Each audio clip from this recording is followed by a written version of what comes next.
Салам достор, бүгін біз жаңычама loops. Loop деген бұл цикл орысшасы, айлампа қырғызчасы. Loop деген қандайдыр бір код, же қандайдыр бір функциялар, кодтор, ошолор кайра кайталанат и бир абал же салыштырма туура болгон учурда. Окей. Туура болгон учурда же бир ошол бүткөнгө чейин. Окей. Үч түрдүү loop бар. Окей. Repetition деген кайталоо деген. Loop цикл кайталама деп койсо да болот. Окей. While, do жана for looптар бар. Окей. While looптун биринчи while looптан баштайбыз. While looптун синтаксиси мондай болуп жазылат.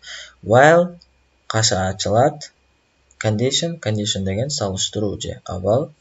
Окей. Андан соң каша жабылат. Бул кашанын ичиндеги туура болсо, анын ошол while'дын ичиндеги бул жердеги statement же биздин код же функциялар ошол иштейт жана кайталанып тура берет. Бул жер туура болуп турганга чейин. Окей. Биз condition салыштыруу же абал кандай болуш үчүн ал туура же туура эмес деген эки эле варианты болот. Эки эле жооп кайтарат. Буларды биз if жана switch аркылуу көргөнбүз. Окей. Эгерде биздин салыштыруу же абал туура болсо, биздин код же функциялар алар иштейт. Окей. Анда эмесе мисал аркылуу көрөлү. Окей. Бизге колдонуучудан дайта алыш үчүн, колдонуучудан бир нерсе алыш үчүн бизге сканер керек. Биз муну көргөнбүз. Мындактан мен MyScan аттуу сканер жасап алдым. Окей. While loop'ту карап көрүш үчүн бизге бир мисал аркылуу карайбыз. Ал мисалда колдонуучудан 10 сан алып, ал 10 сандын максимумуну, минимум жана орточо маанисин таап көрөбүз. Окей. Суроо биринчи угулганда эле бизге көпчүлүк жаңы баштап жаткан, жаңы үйрөнүп баштагандар, мисалы 10 сан дегенде num 1, num 2, num 3, 10 variable, 10 integer, то есть integer деген бул толук сан билебиз. Окей. 10 int создать болот. Бул эмес, себеби 10 integer деген ар бири 4 байт болуп, бул өтө эле көп, то есть көп память кетип калат. Андан жакшыраагы бизге бир эле num аттуу variable же болбосо сан variable жана max, min жана орточо аттуу ушул үчөө аркылуу эле болот. Ошондой эле бизге бир counter керек. Counter деген саноо дегенди билдирет. Саноодо кантип колдонобуз, аны азыр көрсөтөм. Окей. While кашаны ачтык. Кашаны ачкандан кийин бизге condition же абал салыштыруу керек. While саноо кичине же барабар 10го, бул жерге санооду initialize кылабыз. Башында кантип болот?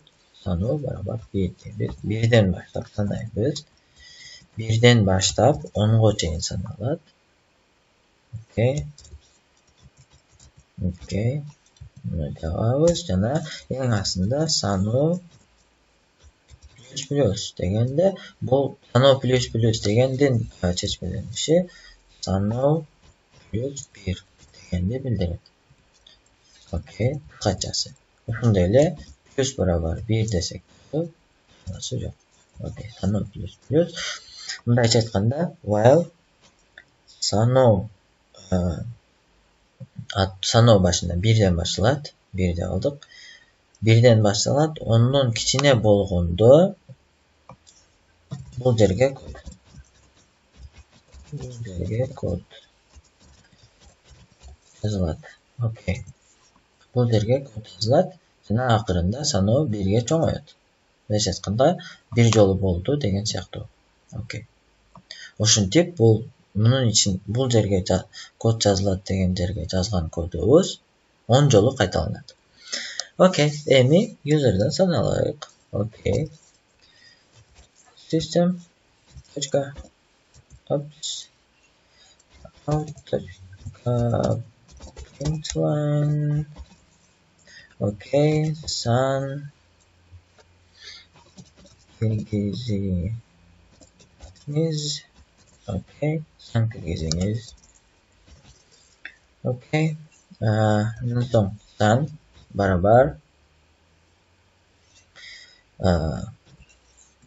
myscan next integer. Окей. Андан соң max min менен салыштырып чыгабыз. Окей. Ал үчүн башында биз max'ты барабар бир кичинекей санга барабыз. -999 булай. Андан соң minди болсо ага чоң санга барабыз. +9999. Окей.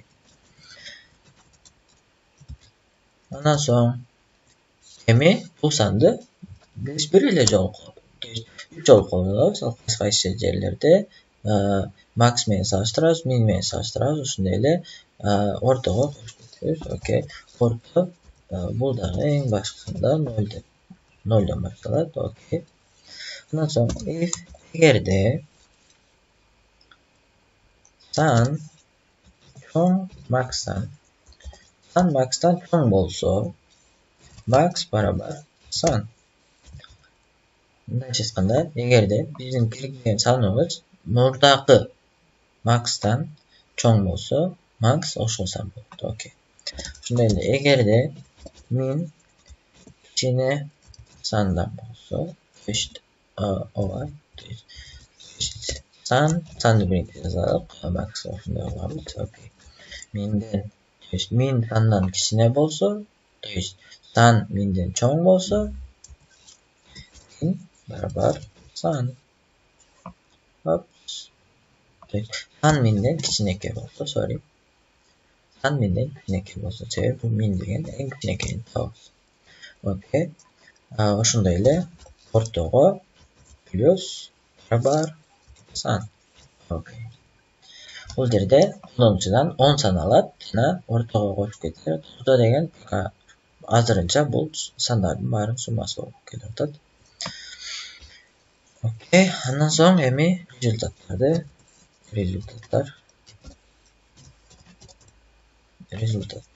Окей. System.out.println. Окей. Бул биринчи maximum. Окей. Max system.out.println. Окей. Minimum min. Бул жерден эле copy paste. Окей, minimum ошондой эле орточо. Майнуси. Окей. Орточо майнуси болсо орто бөлү 10. Себеби эгер бул жерде орточосун табыш үчүн канча сан болсо, ошонун баарын кошуп сандын санына бөлөбүз. Окей. Эми муну көрөлүбүз. Окей.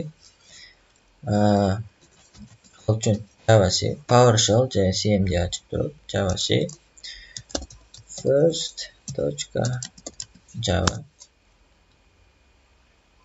Окей, бул compile болуп атат. Окей, успешно compile болду. Андан соң Java first ачабыз. Сан киргизиңиз, мисалы 12, сан киргизиңиз 125, сан киргизиңиз 20, сан киргизиңиz 11, сан kirigiz 99, minus 78, 56, 67, 125, 953. Okey. 10 san kirgizdik. То есть bu жерде бизден 10 san сурады. 10 san сураганда бул жерде көргөндөй ар бир санды алат, макс менен салыштырат, мин менен салыштырат. Андан соң орто деген биздин variable 0дөн башталган үчүн ага общий кошуп чыгат. Орто деген суммасы. Андан соң ал сумманы 10го бөлгөндө орточо майнасы чыгат. Окей, баарын кошуп чыгат, башкача айтканда. Окей. Мына санды биз буларды текшериш үчүн гана колдонгон үчүн бир эле variable түзүп, ошол жерди кайра колдонсок болот. Окей. 10 variable 10 сан алды. Андан соң максимум тапты. Андан соң минимум тапты.